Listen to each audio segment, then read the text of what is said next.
저와 여러분을 거룩하신 보좌 앞에 불러주셨습니다. 함께 주님의 목소리, 성령님의 음성을 들을 수 있기를 바랍니다. 우리 예레미야 29장에 있는 말씀을 계속 보고 있었는데요. 여러분, 제가 한번 다시 읽어보면 주님이 이렇게 말씀하십니다.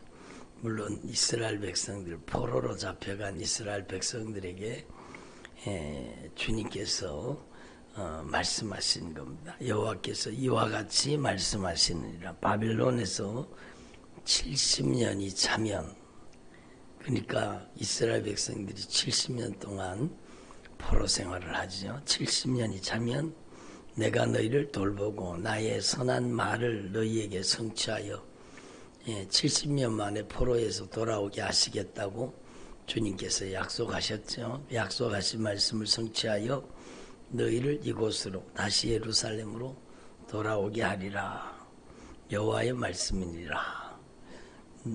너희를 향한 나의 생각은 내가 안 하니 평안이요 재앙이 아니니라. 그러니까 이스라엘 백성들에게 하나님께서는 그들을 괴롭히기 위해서가 아니라는 겁니다. 그들에게 참 평안을 주고 소망을 주시기를 원하신다는 겁니다. 그래서 너희를 향한 나의 생각은 바로 평안이요 재앙이 아니니라. 너희에게 미래와 희망, 소망을 주려 하는 것이라. 그러니까 이스라엘 백성들이 포로가 되어서 그렇게 고난을 당했지만 하나님께서는 그들을 다시 그 고토로 예루살렘으로 돌아오게 만들어 주시겠다는 겁니다. 회복시켜 주시겠다는 것이죠. 여러분의 가정도 마찬가지입니다. 하나님께서 여러분의 가정을 영적으로 회복시켜 주시기를 원하시는 겁니다. 여러분의 가정에 이 은혜를 베풀어 주시기를 원하시는 겁니다. 여러분의 가정에 영적인 강력한 회복의 은혜가 임하시기를 바랍니다. 주님 앞에 돌아와서 포로됨에서 자유함을 입고 참된 평안을 얻고 참된 위로와 소망을 얻기를 원하시는 겁니다. 그러니까 하나님 앞에서 저와 여러분의 삶 속에 이 은혜의 역사가 이루어지도록 우리가 기도할 수 있기를 바랍니다.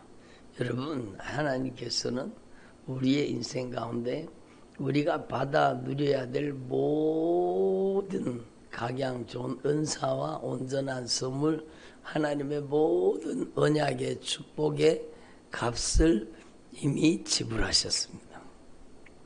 이미 지불하셨다는 겁니다. 그럼 우리가 어떻게 하면 돼요? 누리면 되는 거죠. 이미 주님께서 값을 지불하셨으니 우리는 그 하나님의 크신 사랑을 깨닫고 우리는 예수님께서 약속하신 말씀대로 하나님의 언약의 축복을 받아 누리면 되는 것입니다. 그래서 포로됨에서 여러분의 가정을 자유하게 해주시기를 원하시고 여러분의 가정을 모든 저주로부터 해방하기를 원하시고 여러분의 가정에 여러분 하나님께서 준비하시고 하나님께서 예비하신 하나님의 언약의 축복을 주시기를 원하시는 겁니다. 그래서 여러분 하나님은 여러분에게 각양 좋은 은사를 주시기를 원하세요. 성령 세례 받기를 원하시고 여러분이 성령 세례 받기를 원하는 것보다 주님은 성령 세례를 주시기를 원하시고 성령 세례 받은 분들에게는 성령 충만을 주시기를 원하시고 방언을 받은 분들에게는 또 새 방언을 주시기를 원하십니다. 여러분 더 큰 은사를 구하라.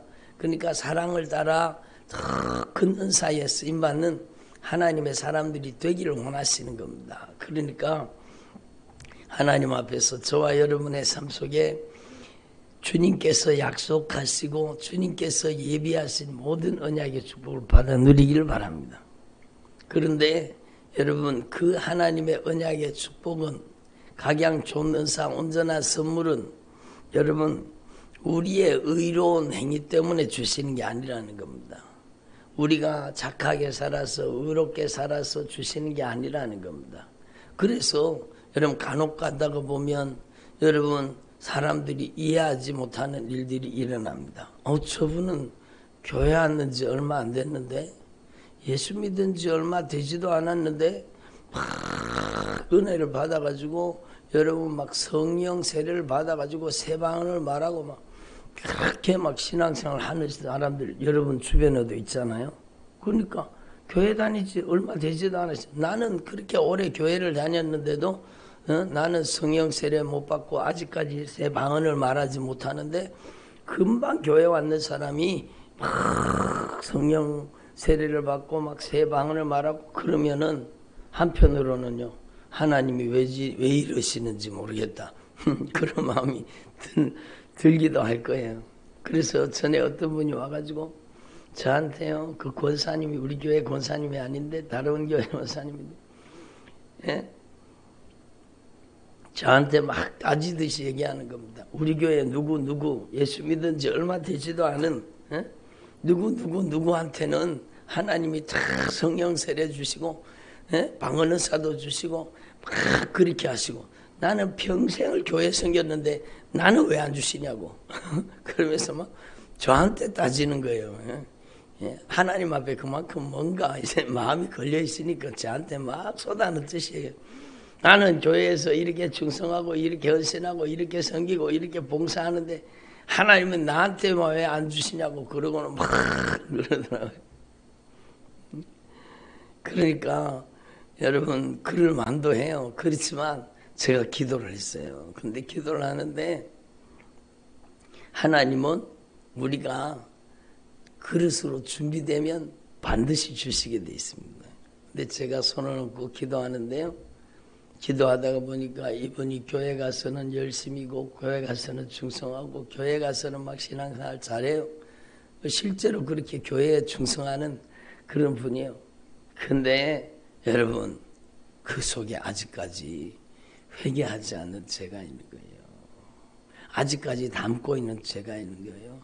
그렇게 오랜 생활 동안 남편에 대해서 악감정을 버리지 않고 관계가 깨어져 있는 거예요.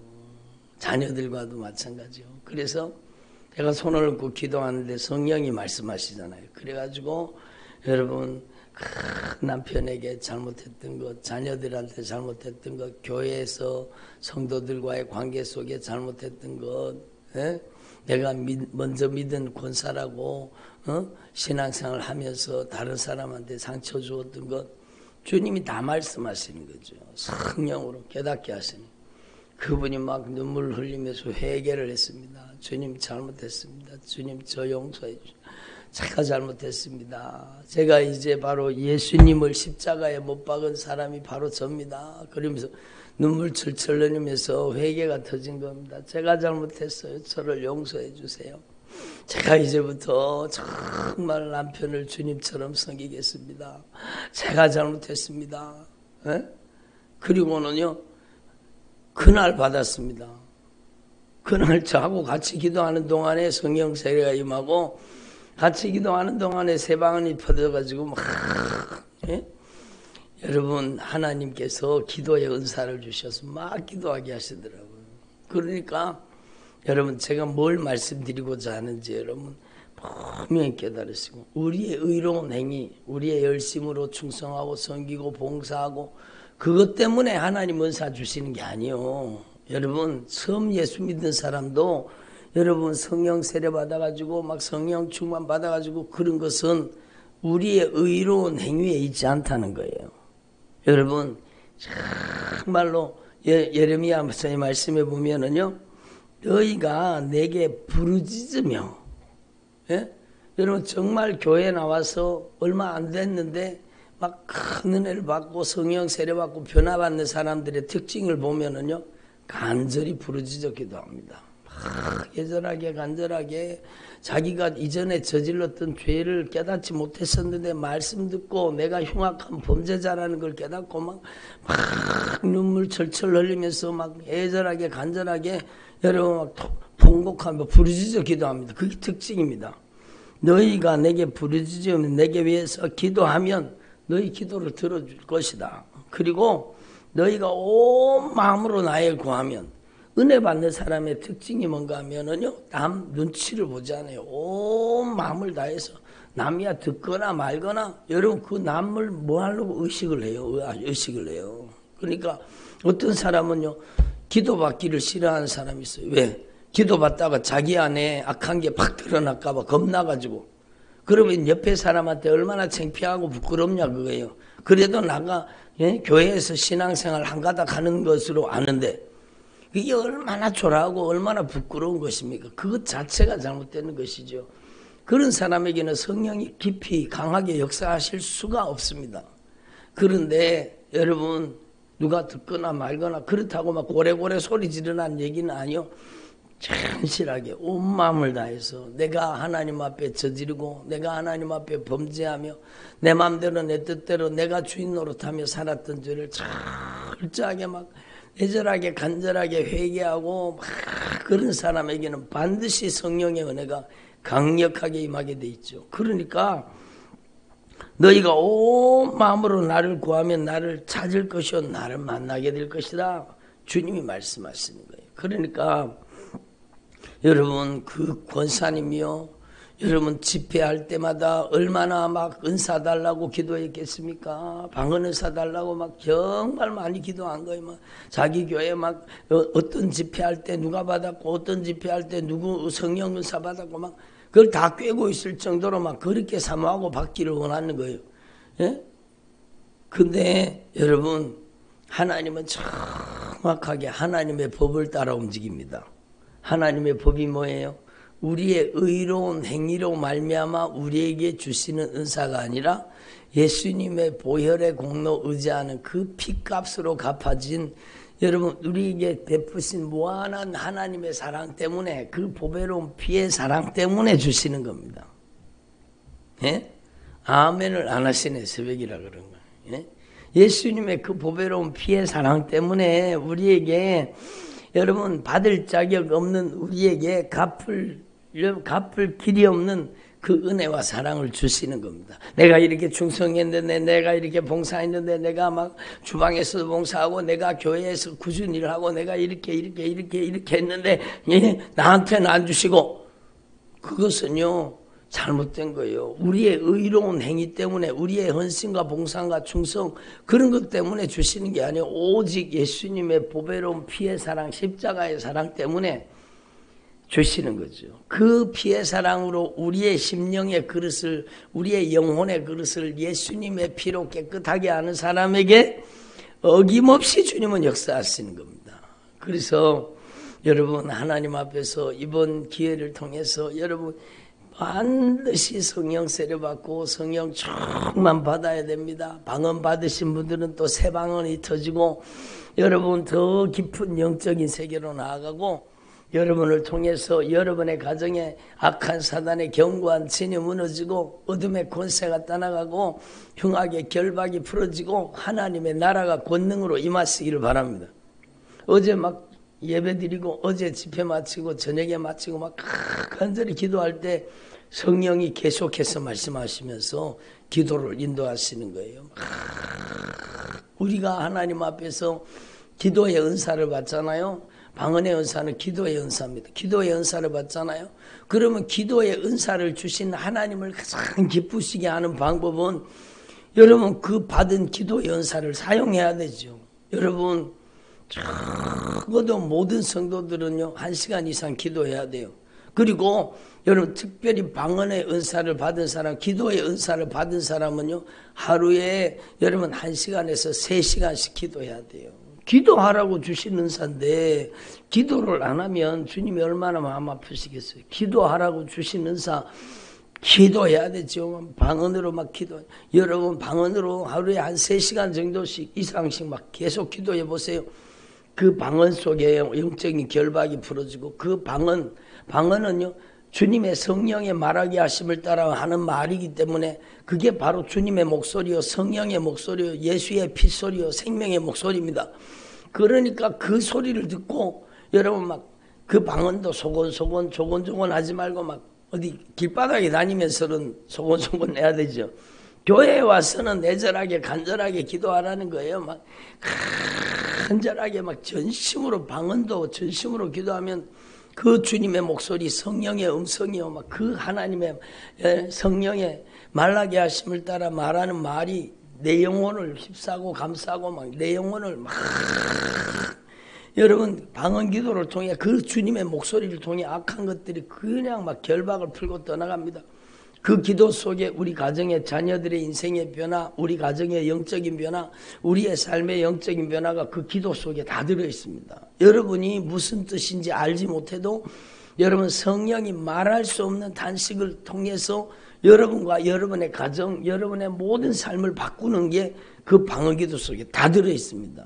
여러분 그러니까 적어도 여러분 기도의 은사 받은 사람은 3시간씩 정말로 1시간에서 3시간은 반드시 여러분 매일매일 기도해야 돼요. 그것도요 여러분 전심으로 기도하는 게 정말 좋습니다. 그래서 기도하다가 보면은요 우리 속에 우리의 인생 가운데 어느 순간에 들어와 있는 가증한 것들, 더러운 것들, 추한 것들, 냄새나는 것들, 하나님이 기뻐하시지 않는 것들이 다 정체가 드러나서 막 떠나가는 거예요. 여러분이 정결해지고 거룩해지고 성령으로 충만해지면 여러분을 통해서 주님이 성령의 권능을 나타내시고 영혼 살리는 역사를 나타내시는 겁니다. 그래서 여러분 오늘 말씀은 바로 여러분이 간절히 전심으로 부르짖으라는 겁니다. 그리고 온 마음을 다해서 기도하라는 겁니다. 우리를 향한 하나님의 생각은 재앙이 아니라 참 평안이라는 겁니다. 여러분 성도들 가정 가운데는 여러 가지 고통과 여러 가지 환난과 역경과 아픔을 당하는 가정들이 있잖아요. 그러나 절대로 낙심하지 말고 여러분 저와 여러분이 정말로 이 아픔과 고통을 거룩한 영적인 전환점으로 삼아서 여러분 은혜의 변곡점으로 삼아서 더 깊이 무릎 꿇고 더 겸손해지고 더 진실해지고 더 예수님의 보혈의 공로만을 의지해야 되는 거예요. 그래서 일을 아니할지라도 경건치도 아니한 자를 의롭다 하시는 이를 믿는 자에게는 일도 안 했어요. 경건하지도 않아요. 그렇지만 의롭다 하시는 예수의 피로 의롭다 하시는 그 예수님의 십자가의 사랑, 보배로운 피의 사랑을 의지하고 애절하게 간절하게 보혈의 공로 의지하고 회개하는 자에게 기도하는 자에게 의롭다 하심을 주시는 거, 의롭다 하심을 주님의 의를 덧입혀 주시는 겁니다. 이 일을 한 것이 하나님께 의로 여김을 받는 사람의 복에 대해서 다윗이 말한 바 불법의 사함을 받고 죄가 가려워짐을 받는 사람들은 복이 있도다. 하나님의 절대 은총이라는 겁니다. 우리의 의로운 행위, 우리가 열심히 신앙생활을 해서 주시는 게 아니라는 겁니다. 여러분 열심히 신앙생활을 하지 말라는 게 아니라 우리가 정말로 하나님 앞에 예수님의 보혈의 공로만을 그 주님의 십자가의 사랑만을 온전히 더 전심으로 의지하기를 원하시는 겁니다. 그래서 성령 세례받고 새 방언을 받아서 성령의 충만으로 변화받는 사람들을 보면은요 여러분 정말로 전심으로 예수님의 보혈의 공로 의지하고 남 눈치를 보지 말고 애절하게 간절하게 처절하게 기도하는 거예요. 그러니까 여러분 그에게 성령 세례가 임하고 성령의 권능이 임하고 성령의 역사가 나타나잖아요. 그래서 여러분 로마서 5장 8절도 마찬가지. 여러분 잘 아시는 말씀일 텐데 너무너무 중요하죠. 로마서 5장 8절에 뭐라고 해요? 우리가 아직 죄인 되었을 때요. 우리가 의인일 때가 아니고 우리가 아직 죄인 되었을 때 그리스도께서 우리를 위해서 십자가에 못 박혀 죽으심으로 하나님께서 우리에게 대한 자기의 사랑을 확증하셨느니라. 그러니까 우리가 아직 연약할 때에 기약대로 그리스도께서 경건치 아니한 자를 위하여 죽으셨도다. 우리는 그의 피로 말미암아 의롭다 하심을 받았으니 더욱 그로 말미암아 예수님의 보혈의 공로로 말미암아 진노하심에서 구원을 받을 것이다 라고 얘기합니다. 그러므로 여러분 저와 여러분은요 그의 피로 말미암아 죄사함 받고 그의 피로 말미암아 의롭다 하심을 받고 그의 피로 말미암아 진노하심에서 구원을 받게 되는 거예요. 그 아들 예수의 피가 우리를 모든 죄에서 깨끗하게 하실 것이요. 그러니까 여러분이 성령 세례 받은 분들도 있고 이미 방언을 받은 분들도 있고 이미 성령 충만 받은 분들도 있어요. 아직까지 성령 세례 받지 못한 분들도 있고, 근데 이번에요 세일의 기도를 통해 여러분 반드시 성령 세례 받으시고 성령 충만을 받으셔야 돼요. 그리고 정말로 성령의 새방울이 터지고 기도의 은사를 받아서 여러분이 정말로 전심으로 기도의 통로로, 기도의 도구로, 응답의 도구로 쓰임받는 주님의 종들이 되시기를 바랍니다. 그리고 여러분 관계가 정말로 중요한 거예요. 제가 말씀 초두에 여러분 예를 들었잖아요. 그분은요 평생 성령 세례 받고 싶어하고 평생 하나님의 은혜 받고 싶어서 그렇게 애절하던 분이요. 근데 뭐가 잘못됐어요? 그분에게는 관계가 안 풀어진 거. 관계가 안 풀어지고 관계가 안 좋고 관계 속에 막 죄가 잔뜩 들어앉아 있는데 은사가 막 나타난다. 그거는 성령의 역사가 아닐 가능성이 아주 많습니다. 왜? 열매를 보고 알라 그러는 열매를 보고. 성령은 반드시 성령의 열매가 나타납니다. 여러분 인격적으로 예수님의 영 성령을 정말로 모시고 성령이 강하게 역사하시는 사람은요 여러분 관계를 깨뜨리고 살 수가 없습니다. 내가 먼저 손을 내밀지 않을 수가 없고 내가 먼저 회개하지 않을 수가 없습니다. 그런데 성령 받았다고 하면서 은사 능력 받았다고 하면서 막 한상 예언 막 방언은 막 따발총처럼 하고 막 대단한 은사 능력 받았다고 하면서도 여전히 남편과 관계가 깨어져 있고 시댁과의 관계가 깨어져 있고 여러분 성도들과 관계가 깨어져 있고 다른 사람이 그 사람을 싫어해요. 왜냐하면 만나기만 하면 가시돋친 말을 하고 상처 주는 말을 하고 은사 능력 받았다고 자랑하고 여러분 자기가 방언하는 거 자랑하고 방언을 자랑하라고 줬습니까? 아니잖아요. 절대로 우리가 자랑할 게 없어요. 하나님이 은사로 우리를 쓰시는 거지 우리가 잘라서 주신 게 아니라는 거예요. 오직 예수님의 피의 사랑, 십자가의 사랑 때문에 우리를 긍휼히 여기시고 불쌍히 여기셔서 우리에게 은혜를 주시고 우리를 은혜의 통로로 사용하시기를 원하시는 거예요. 절대로 은사가 자랑이 되면 안 되는 거예요. 그렇게 하다가 망하는 거예요. 성령으로 시작했다가 악한 영으로 마치는 사람들이 대부분 그렇게 되는 거예요. 그래서 우리는요 영적인 분별력도 있어야 됩니다. 여러분 내가 막 아직까지 관계가 깨어져서 아직까지 막 상처받고 상처 주고 관계가 안 좋고 막 그러는데 내가 막 은사가 나타나고 능력이 나타난다 그러면 거기다가 물음표를 달아봐야 되는 거예요. 내가 정말 성령님께 쓰임받고 있는가 점검해 봐야 되죠. 점검해 봐야 되죠. 여러분 제가 여러 번 예를 들었잖아요. 여러분 저는 그런 분들을 한두 번 본 게 아니요. 여러분 정말 목사님 저는 어느 교회 막 은사 능력 많이 나타난다는 어느 교회 가서 막 집회할 때에 목사님이 오늘 성령 세례 받는 분이 있다고 뭐 2명인가 뭐 몇 명인가 있다고 그러면서 막 내가 그날 막 성령 세례 받고 막 새 방언을 받았다고 막 그렇게 했는데 그때부터 수십 년 동안 그 방언을 했는데도 삶이 변화가 되지 않는 거예요. 계속 남편과의 관계에는 문제가 있고 여러분 고통과 아픔은 끊이지 않고 평강은 없고 소망은 없고 여러분 그게 누가 하는 짓입니까? 열매를 보면 알잖아요. 그런데 막 와서 같이 기도하는데요. 그 무서운 놈들이 빠져나가는 거예요. 우리 인생을 도둑질하고 죽이고 멸망시키기 위해서 거짓 은사를 집어넣고 여러분 오늘도 29장에 보면 예레미야 29장에 보면 거짓 선지자가 나오잖아요. 그러니까 여러분 그런데 속아 넘어가면 안 되는 거예요. 그래서 여러분 저와 여러분은 오직 예수님의 보혈의 공로 의지하고 오직 예수님의 보혈의 공로 의지하고 여러분 처절하게 기도해서 여러분이 반드시 성령의 사람으로 주님 앞에 쓰임받는 주의 종들이 되시기를 간절히 축원합니다. 기도드리겠습니다. 하나님 아버지 감사드립니다.